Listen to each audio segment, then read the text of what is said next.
ओशो के दीवाने हम आनंद मनाते हैं, हंसते नचते गाते हम ध्यान में जाते हैं।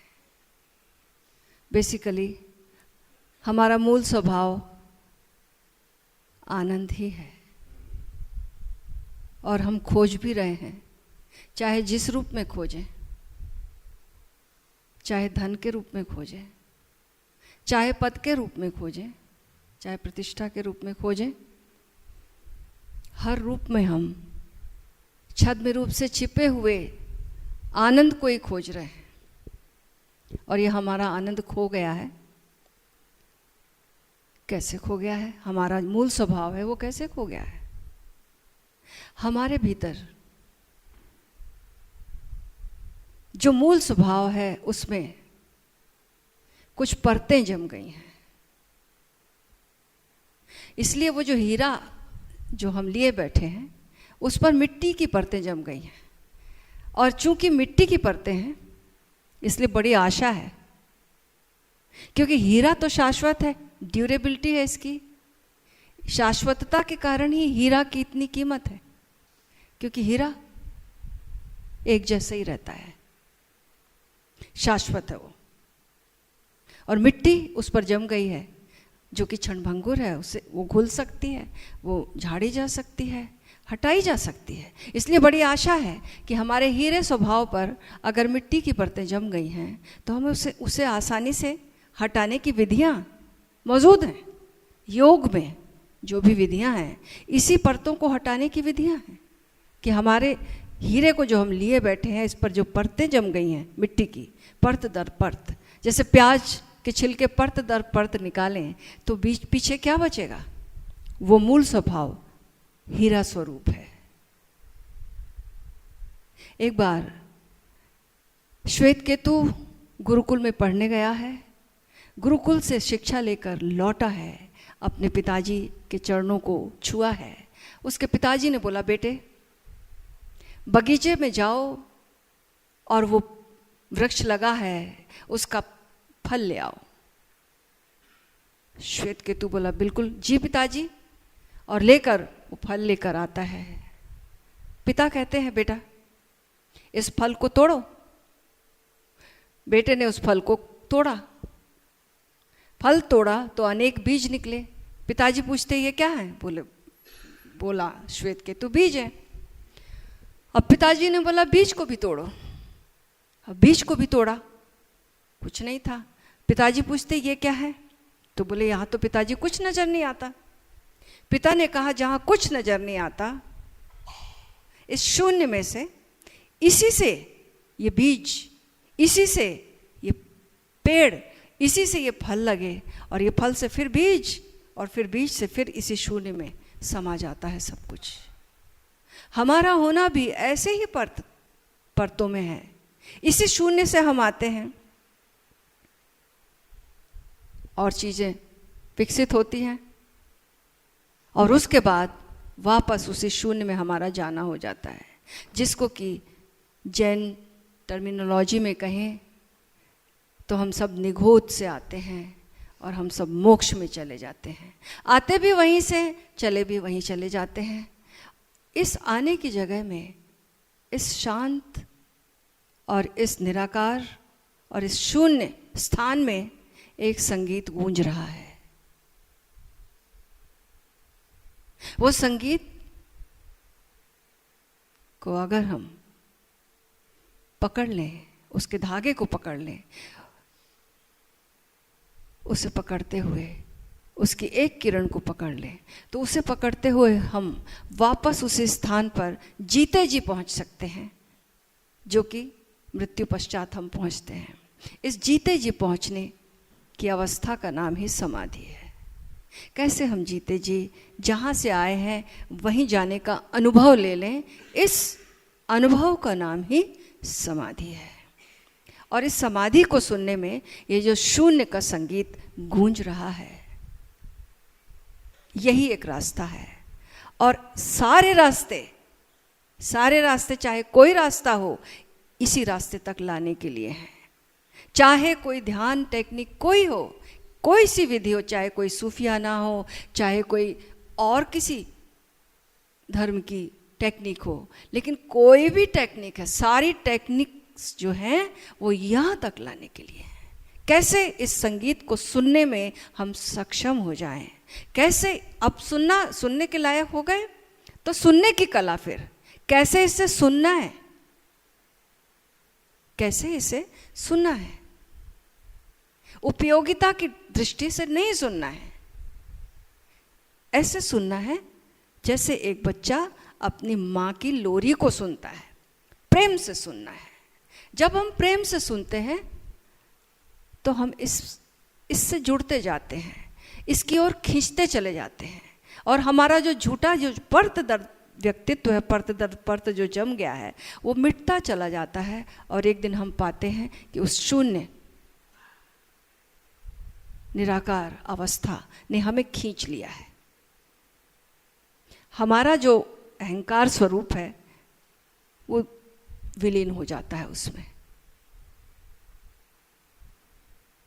तो सबसे सुंदर माध्यम ओंकार, सभी संतों ने इसकी ओर इशारा किया है, तरह तरह से किया है। एक बार एक बच्चा जिप्सियों के द्वारा पकड़ लिया गया। जिप्सी ने एक बच्चे को पकड़ लिया और उसे पकड़ कर, पहले बच्चे को पकड़ के ले जाते थे, चुरा ले जाते थे, उसे चुरा लिया और उसे फिर बांध लिया बोरे में। मुंह भी उसका बंद है, मुंह पे कपड़ा भी लगा है, और उसे ले जाया जा रहा है। वो चीख भी नहीं सकता, देख भी नहीं सकता कहाँ ले जाया जा रहा है, आंख भी बंद है। चला जा रहा है, बच्चा रो रहा है, तड़प रहा है, लेकिन कुछ व्यक्त भी नहीं कर सकता, कोई माध्यम बचा ही नहीं है। उसे बस एक ही बात सुनाई दे रही थी, वो थी उसके चर्च की घंटियाँ। जिस गांव में वो रहता था वहाँ पर एक चर्च था, वहाँ पे एक विशेष तरह की घंटियाँ बजती थीं। वो बेल्स उसे सुनाई दे रही थी, वो सुनता रहा, दूर जाता रहा, बेल्स की आवाज़ धीमी होती गई, और दूरी बढ़ती गई, बेल्स की आवाज़ और धीमी होती गई। क्रमशः प्रायः जितना दूर चला गया वो बेल्स धीरे धीरे धूमिल होती गई और विलीन हो गई वो आवाज़। बच्चे को ले जाया गया, बच्चा धीरे धीरे बड़ा हुआ। उसे याद तो था कि वो अपने माता पिता से बिछड़ा है, अपने गांव से बिछड़ा है। वो बिछड़ने की पीड़ा तो याद थी उसे, बड़ा तो हो गया था और मौका खोज रहा था कि कैसे मैं वापस अपने स्रोत से मिल जाऊं, अपने पिता से मिल जाऊं, अपनी माँ से मिलूं, अपने घर पहुंच जाऊं। मौका खोज रहा था। बड़ा हुआ, भाग तो निकला, लेकिन उसे कोई रास्ता तो पता नहीं था, वो कहाँ आया था, आंखें बंद थी उसकी। ढूंढता रहा, जगह जगह जाता था, गांव गांव जाता था, कुछ नहीं आता था नजर, कुछ समझ भी नहीं आता था, कुछ याद नहीं था तो क्या समझ में आता। और चूंकि बच्चा बड़ा हो गया था तो कौन उसे पहचान पाता कि ये मेरा बच्चा है। बस खड़ा रहता, शून्य में ताकता रहता था। अचानक उसको एक दिन घंटियां सुनाई देने लगी, वही बेल्स जो कि उसने बिछुड़ते समय सुनी थी, वो बेल्स उसके कानों में गूंजने लगी। अब वो उसको फॉलो करने लगा, उन घंटियों को वो फॉलो करने लगा। कहाँ से आ रही है ये आवाज़? फॉलो करते वो पहुंच जाता है उसी स्थान पर, उसी चर्च में जहाँ से उसको चुराया गया था। और जाता है तो देखता है कि वहाँ का जो पादरी उसका पिता था, पिता के चरणों में गिर जाता है। पिता उसे पहचान नहीं पाता। वो बताता है, पिता को भी याद है उसका बेटा बिछड़ा था। पिता ने उसे गले लगा लिया और फिर बोला कि तुम कैसे पहुंचे यहाँ तक और तुमने मुझे कैसे पहचाना, क्योंकि तुम तो बहुत छोटे थे। तो उसने बोला कि मुझे बस एक ही चीज याद रह गई थी बचपन की, वो थी ये घंटियां, ये बेल्स की आवाज। इन्हें सुनते सुनते, इन्हीं बेल्स के थ्रू आसपास मैंने हमेशा आपको देखा था, तो मैंने इसे फॉलो किया। चूंकि आप इस चर्च के पादरी हैं, आप मेरे पिता हैं। इन्हीं को पहचानते पहचानते, इन्हीं को सुनते सुनते मैं आप तक आ गया। ये जो धुन है, ये हम सबसे गहरी जाती है।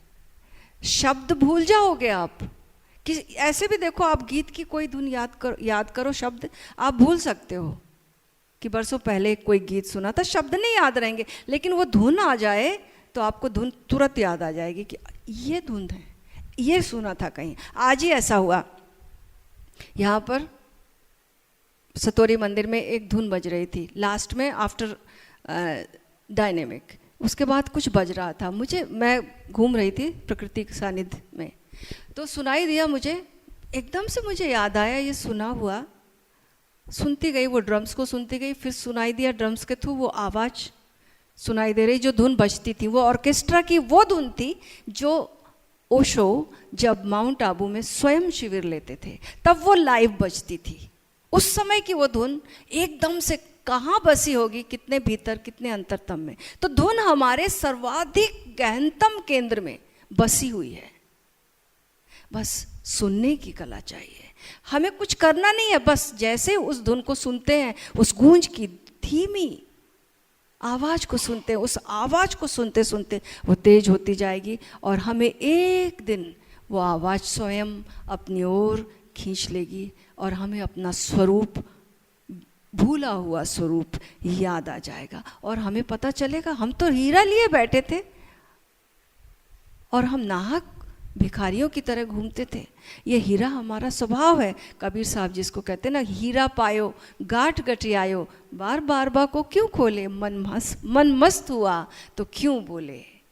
तुम ऐसी मस्ती छा जाती है, ऐसा आनंद छा जाता है, जिस आनंद को हम भूल चुके थे, जो आनंद से हम दूर निकल आए थे, उसी आनंद में हमारा फिर प्रवेश हो जाता है। तो आए उस धुनने की जो विधि है वो ओशो ने बहुत सुंदर विधि बताई है, जो कि योग में भी पतंजलि के प्रवचन में ओशो ने उस विधि की महिमा को बताया है, जिसके कि 4 तल होते हैं, बैखरी, मध्यमा, पश्यंती और परा। इन 4 तलों के थ्रू जब हम इसकी प्रैक्टिस करते हैं, बैखरी ऐसे जैसे कि अब मैं बोल रही हूँ आपसे, ये बैखरी का तल है, लेकिन मैंने बोलने से पहले मेरे भीतर एक तरंग उठी होगी कि मुझे क्या बोलना है, वो तल मध्यमा का है। अभी मैंने बोला नहीं है लेकिन मेरे जहन में भीतर आ गई है, वो जो तरंग उठी है वो मध्यमा की है। और उस तरंग को कोई देखता है, जानता है, वो पश्यंती है, वो देखने वाला।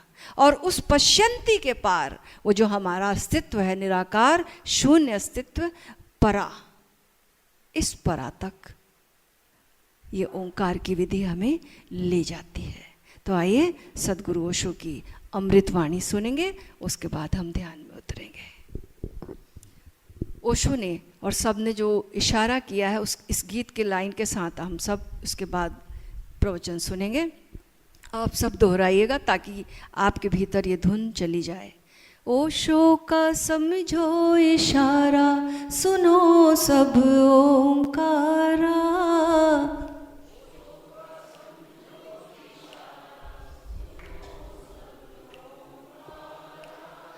गुरुवर ने भव जल से तारा, सुनो सब ओंकारा।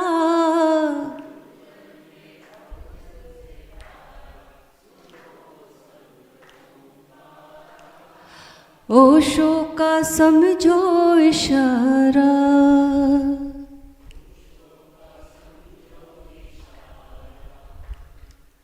गुरु नानक ने भेद बताया,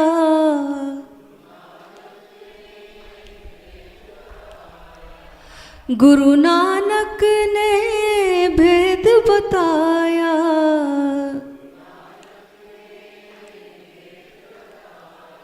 छेड़ छेड़ एक तारा, सुनो सब ओंकारा, छेड़ छेड़ एक तारा, सुनो। ओशो का समझो इशारा,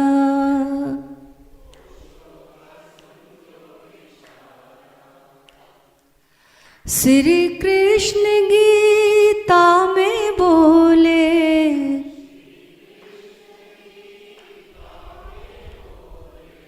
श्री कृष्ण गीता में बोले,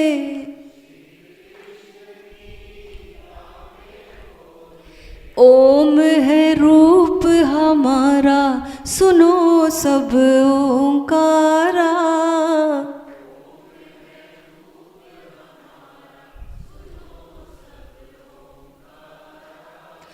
होशो का समझो इशारा,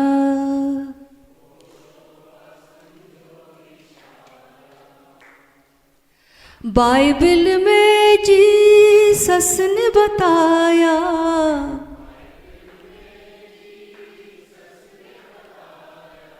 बाइबल में जीसस ने बताया,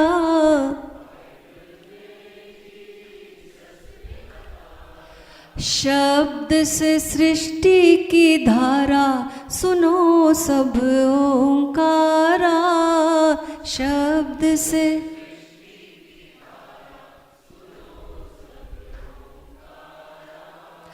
ओशो का समझो इशारा,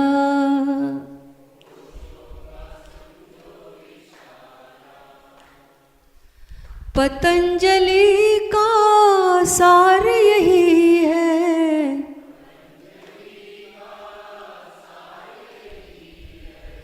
पतंजलि का सार यही है,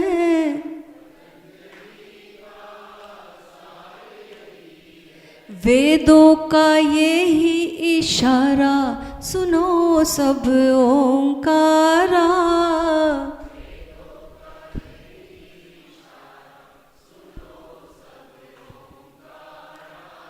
गुरुवर ने भवजल से तारा सुनो सब ओंकारा,